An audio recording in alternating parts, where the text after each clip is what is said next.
Hello, and welcome. It is your mom of three in NYC. And I am back with another video. It feels so good not to have to hide my fingers, you guys, because long story short, I get manicures every 3 weeks, like clockwork. But because of the holiday, my lady wasn't available until this Friday. So 4 whole weeks and 2 days without a manicure. So no chips, no breaks, nothing until Saturday at the pool. Probably because of the water, but I start peeling off my polish. So I have been like Michael Jackson. Wearing Band-Aids.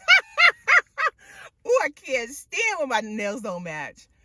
Literally for the entire week, I have been wearing Band-Aids around my pointer finger and my thumb finger. Do you know how difficult that is, you guys? To every day. I feel like I'm wasting Band-Aids, but I cannot. I can't have red, like fire engine red nails and then no nail polish. So, hey, your girl's back. She's back. I'll edit that video of the manicure, hopefully, and get that up to you this weekend. But if this is your first time on my channel, welcome. My name's Taneza. I'm the mother of 3 happy, thank God my kids are happy kids living in the heart of New York City. I would love for you to join my YouTube family, my tribe. And all you have to do is SUBSCRIBE, SUBSCRIBE. If you are already subscribed and you're part of my tribe, thank you for your support. There are a special group of tribe members that hold special place in my heart. And they're my Bible scholars. My Bible scholars and myself are on a special mission to read through the Bible this year. And we'd love to have you join us. It's an awesome experience, you guys. It really is. So let's just go ahead and jump right in. I'll be reading from the NIV translation, but whatever translation you have, stick with it. It's perfect. But you actually don't even need a Bible because every verse that I read, I will put on the screen as well. All right, let's get started. This video is a review. We're actually almost done 2 Kings, you guys. Review of 2 Kings chapters 17 and 18. Hoshea became king of Israel in Samaria. He reigned for 9 years. Hoshea, is that how you pronounce it, guys? Hoshea. Verse 2 of chapter 17. He did evil in the eyes of the Lord, but not like the kings of Israel who preceded him. For years, Hoshea paid tribute to the king of Assyria, named Shalmaneser, and was his vassal. So when I first read this, I said, is that vessel? It's like, no, it's vassal. And I looked it up because I did not know what it was. So a vassal is a person who received protection and land from a lord in return for loyalty and service. So Hoshea, the king of Israel, showed loyalty and service to King Shalmaneser. I think that's correct, Shalmaneser. Hoshea was a traitor. He sent envoys to the king of Egypt and no longer paid tribute to Shalmaneser, who captured Hosea and put him in prison because of his disloyalty. For 3 years, Samaria was besieged by Shalmaneser, who captured Samaria, deported the Israelites to Assyria. This happened to Israel because of their sin. They worshipped other gods, lowercase g.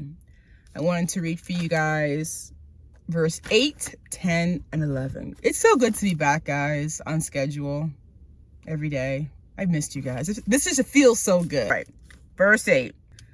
They followed the practices of the nations the Lord had driven out before them, as well as the practices that the kings of Israel had introduced. Verse 10, they set up sacred stones and Asherah poles on every high hill, under every spreading tree. At every high place they burned incense, as the nations whom the Lord had driven out before them had done. They did wicked things that provoked the Lord to anger. Again, they're following the lead or replicating what was done by nations that God had driven out, gotten rid of. Why? Why would you follow false God when the real God is the one you should be following? Though the Lord told them not to worship idols, they worshiped idols. The Lord even used prophets to warn Israel and to warn Judah to turn from their evil ways instead of obeying the commands of the Lord. They were stubborn and would not. Verse 15, they rejected his decrees and the covenant he had made with their fathers and the warnings he had given them. They followed worthless idols and themselves became worthless. Ooh-wee. Ooh, how powerful is that, you guys? They followed worthless idols and then they became worthless. So when I read that, it made me think about idols that we have, whether it's our career, whether it's a person, whether it's money, whether it's fame, like whatever. No, it's worth less. It's worth less to worship anything that is not God himself. It is, and worshiping something worthless made them worthless. It's a word right there. This Bible is like so full of life, you guys. They imitated the nations around them, although the Lord had ordered them. Do not do as they do. They did the things the Lord had forbidden them to do. Disobedience. Disobedience. Nothing good ever comes out of disobedience. Opposition to the Lord. They made 2 idols shaped like calves. They made an Asherah pole. They bowed to all the starry hosts. I was thinking, in the comments below, do you think that's astrology? That's what came to my mind when I read that verse. Do you think that it's a reference of astrology? 3, they worshipped Baal, again, a false god, lowercase g. They even sacrificed their own children, you guys. And my footnote says, made them pass through the fire, but they sacrificed their children in fire to these false gods. I could not even imagine. Number 5, they practiced divination and sorcery, and they sold themselves to do evil. The Lord was angry with Israel, who were removed from his presence. Only the tribe of Judah remained, but they did not keep the commands of the Lord. Instead, they chose to follow the practices Israel had taught them. You can't follow others, guys. If anything, I'm learning in this book, when God gives you direction, you've got to trust God. You gotta trust God. I saw a teaser for a YouTube channel. It said that my pastor told me not to discuss Jesus on YouTube.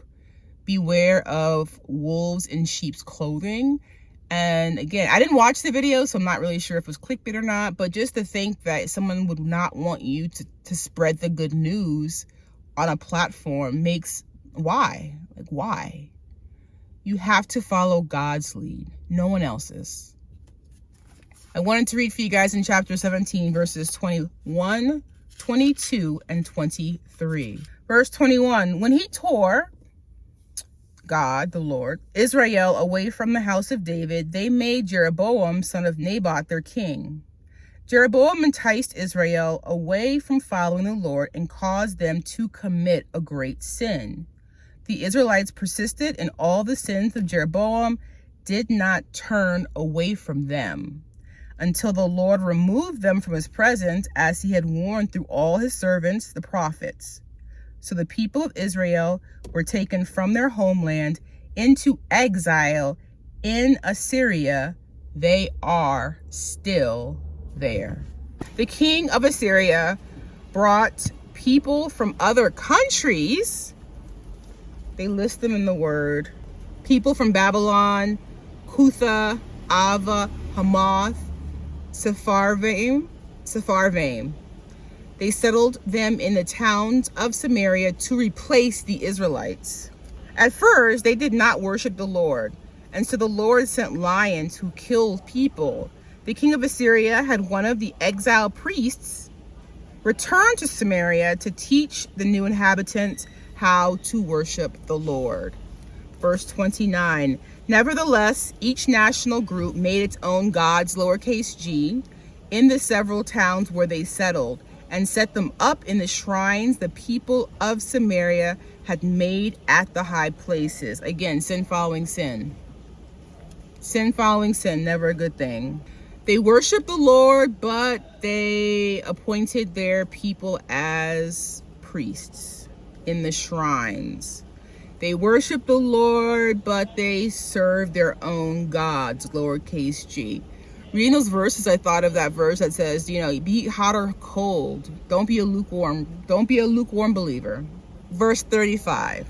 When the Lord made a covenant with the Israelites, he commanded them, do not worship any other god or bow down to them, serve them or sacrifice to them. Only the Lord is to be worshiped.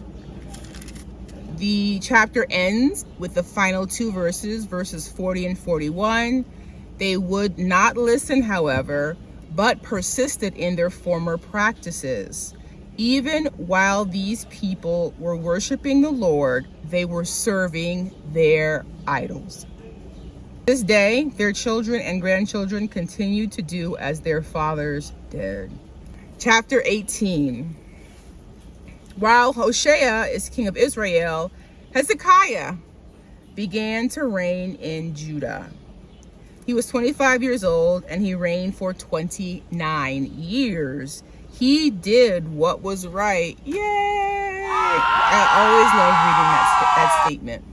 He did what was right in the eyes of the Lord. Verses 4, 5, and 6. He removed the high places, smashed the sacred stones, and cut down the Asherah poles.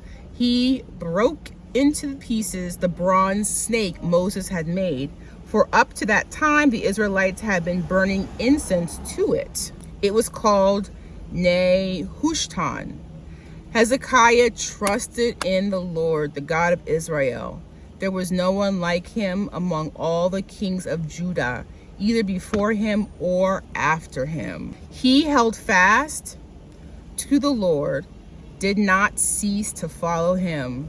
He kept the commands the Lord had given Moses. I'm going to adopt that as one of my life verses. You guys already know 1 Kings 15:14. Obsessed with that verse. Even though Asa did not reach the high places, he lived a life with his heart fully committed to serving the Lord. And then this one, Hezekiah trusted the Lord, the God of Israel. Because the Lord was with him, Hezekiah walked in success. Hezekiah refused to serve the king of Assyria. So, what happened? Shalmaneser, king of Assyria, marched against Samaria. After 3 years, they took it. The king of Assyria deported Israel to Assyria. Verses 12, 13, and 14. It happened because they had not obeyed the Lord their God, but had violated his covenant, all that Moses, the servant of the Lord, commanded. They neither listened to the commands nor carried them out. In the 14th year of King Hezekiah's reign, Sennacherib, king of Assyria, attacked all the fortified cities of Judah and captured them. So Hezekiah, king of Judah, sent this message to the king of Assyria at Lachish: I have done wrong. Withdraw from me. I will pay whatever you demand of me. The king of Assyria exacted from Hezekiah, king of Judah, 300 talents of silver, 30 talents of gold. 300 talents of silver, 11 tons. 11 tons. And 30 talents of gold. 1 ton of gold. Wow. Hezekiah gave all the silver found in the temple and found in the treasuries of the royal palace. Hezekiah even stripped the gold that covered the door and the doorposts of the temple of the Lord, gave it to the king of Assyria. Literally everything he had. That was not enough for the king of Assyria. Sennacherib. He sent his chief officer, his supreme commander, and his field commander to Jerusalem and basically threatened them. They tell the people not to listen to Hezekiah. Verse 30. Do not let Hezekiah persuade you to trust in the Lord when he says, the Lord will surely deliver us. This city will not be given into the hand of the king of Assyria. Instead, he wants them to come to king of Assyria, eat from your own vine. Verse 32. Until I come and take you to a land like your own, a land of grain and new wine, a land of bread and vineyards, a land of olive trees and honey. Choose life and not death. Do not listen to Hezekiah. He is misleading you when he says the Lord will deliver us. So not only is he threatening them, he's also planting seeds of doubt in them. They then list all the nations that they have conquered, and now they're bragging. So they were threatening, they were trying to dissuade, and now they're bragging. They list all the nations they have conquered. And I said this is also a scare tactic. Verse 36. But the people remained silent. They said nothing in reply because the king had commanded, do not answer him. As always, Bible scholars, any questions, comments, revelations, please be sure to drop them in the comments below. I hope that you guys are enjoying this book as much as I am. This is all brand new for me. I've never read 2 Kings at all, any of these verses, so it is amazing. Our next review will cover chapters 19 and 20, and I look forward to seeing you in our next review. Bye, Bible scholars.